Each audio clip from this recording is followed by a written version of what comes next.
ఇక మన ముందు ఎంతో ఆసక్తికరమైనటువంటి ఒక ప్రశ్న ఉంది. సాధారణంగా దేవాలయాలకు వెళ్తూనే ఉంటాం. మరి ఆ మూల విరాట్టు, ఆ దేవాలయాలను, ఆ ప్రతిమలను దేనితోటి తయారు చేస్తారు అనేటువంటి ప్రశ్నకి సమాధానం మన మనోహర్ రెడ్డి గంట వారితోటి ఒకసారి రాబట్టే ప్రయత్నం చేద్దాం. సార్ నమస్తే. నమస్కారం అండి శ్రీనివాస్ గారు. ప్రతి గుళ్ళోనూ మూల విరాట్టు విగ్రహాలు అన్నీ ఉంటాయి. వాటన్నిటిని ఏ దాంతో తయారు చేస్తారు? ఎటువంటి ఏదైనా ప్రత్యేకమైనటువంటి రాయి ఉంటుందా? మరి ఇట్లా ఏ రకంగా తయారు చేస్తారు? మీకు తెలిసిన విషయం చెప్పండి. చాలా మంచి ప్రశ్న అడిగారు. చాలామందికి వచ్చే సందేహం ఇదే. మూల విరాట్టు చూస్తుంటాం, అనేక దేవాలయాల్లో విగ్రహాలు చూస్తుంటాం. కానీ విగ్రహాలు సాధారణంగా మీరు చూస్తుంటారు, ఎక్కువ మీకు ఏం కనిపిస్తుంటాయి విగ్రహాలు అన్ని నల్లగా నల్లటి కృష్ణశిలలు అంటారు. కృష్ణశిలతో నిర్మాణం జరుగుతుంటుంది. చాలామంది అనుకునేది ఏంటంటే విగ్రహాలు అనగానే అంటే ఒక శిల్పంతో రాతితో మాత్రమే విగ్రహాలను చెక్కుతారు, నిర్మాణం జరుగుతుంది అనుకుంటారు. నిజానికి చెప్పాలంటే దేవాలయాల్లో ప్రతిష్ఠించే మూల విగ్రహాలు అంటే మూల విరాట్టులు కానీ, లేకపోతే మిగతా పరివార దేవతలు కానీ, దేవాలయంలో ఉండేటట్టు ప్రతిష్ఠించబడే మిగతా నవగ్రహాలు కానీ, అనేకమైనటువంటి విగ్రహాలు కానీ ఏది చూసినా కూడా ప్రధానంగా 8 రకాల ధాతువులతో విగ్రహాలు చేయవచ్చు. ఇది చాలామందికి తెలియని అంశం.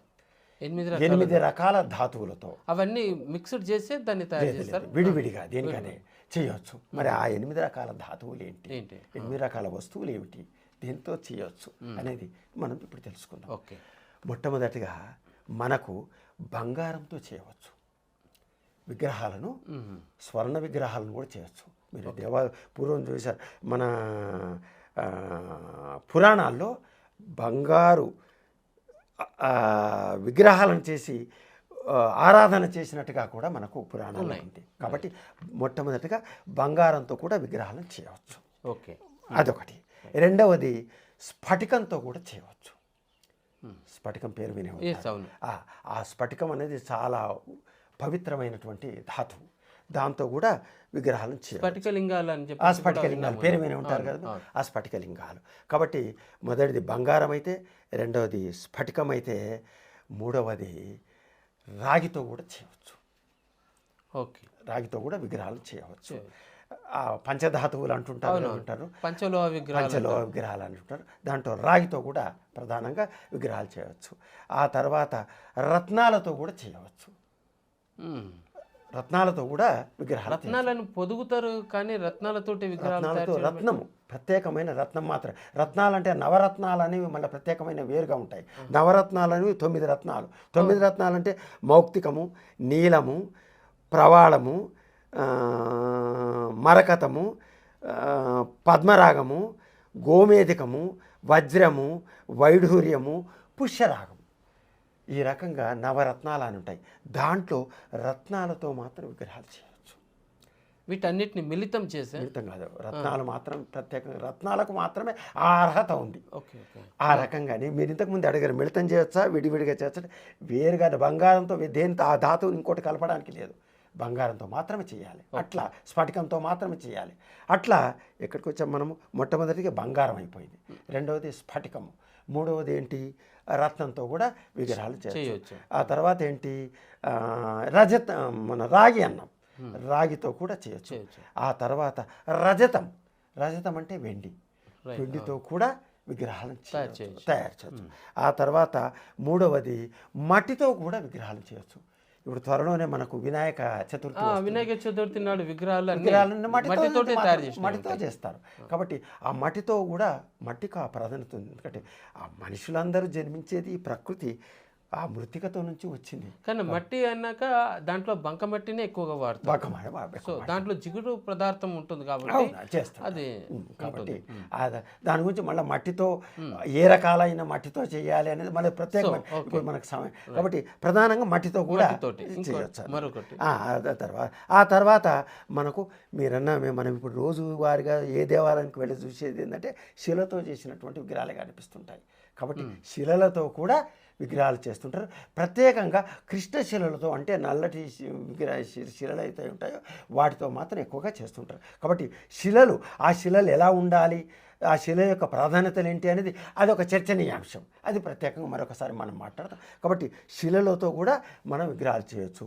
చివరగా మనము కలపతో కూడా విగ్రహాలు చేయవచ్చు. కలప అంటే ఏంటి? వేరే స్టేట్లలో కూడాను కలపతో చేసినటువంటి విగ్రహాలు ఉంటాయి. మీరు మనకు కలపతో చేసే విగ్రహాలు అన్నప్పుడు మీకు ప్రధానంగా జ్ఞాపకం చేసేది ఇది ఆషాఢ మాసం. ఆషాఢ మాసంలో మనకు పూరి జగన్నాథుడు జ్ఞాపకానికి వస్తాడు. పూరి జగన్నాథుడు ఆషాఢ శుద్ధ విద్య నాడు రథయాత్ర అనేది జరుగుతుంటుంది. ఆ రథయాత్ర సంగతి వదిలిపెట్టండి, అది ఆ కలపతో చేసినటువంటి 3 నందిఘోష్, తాళధ్వజ్, తర్వాత దర్పదళాలని 3 రథాలు ఉంటాయి. అవి కూడా ప్రతి సంవత్సరం ఆ కలపతో కొత్త రథాలను చేసి విగ్రహాల ఊరేగింపు జరుగుతుంటుంది. అయితే అక్కడ మూల విరాట్టు పూర్వ జగన్నాథ దేవాలయంలో మూల విరాట్టులు ఏవైతే ఉంటారో జగన్నాథ, బలభద్ర, సుభద్ర 3 విగ్రహాలు కలపతో మాత్రమే ఉంటాయి.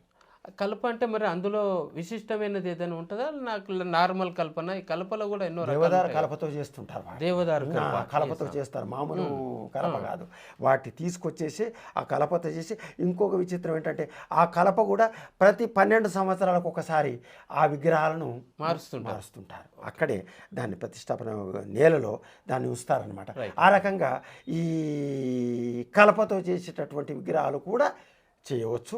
మన దగ్గర కూడా కలపతో చేసినటువంటి విగ్రహాలు కొన్ని ప్రాంతాల్లో మనకు కనిపిస్తుంటాయి.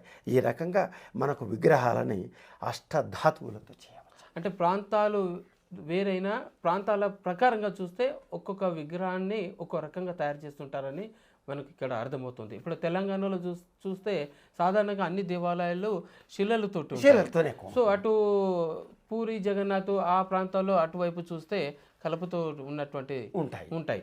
సో ఆ రకంగా మొత్తానికి మనకి వాళ్ళ దేవాలయాలు ఉన్నటువంటి విగ్రహాలు దేంతో తయారు చేస్తారనేటువంటి సమస్యకు సమాధానం దొరికింది.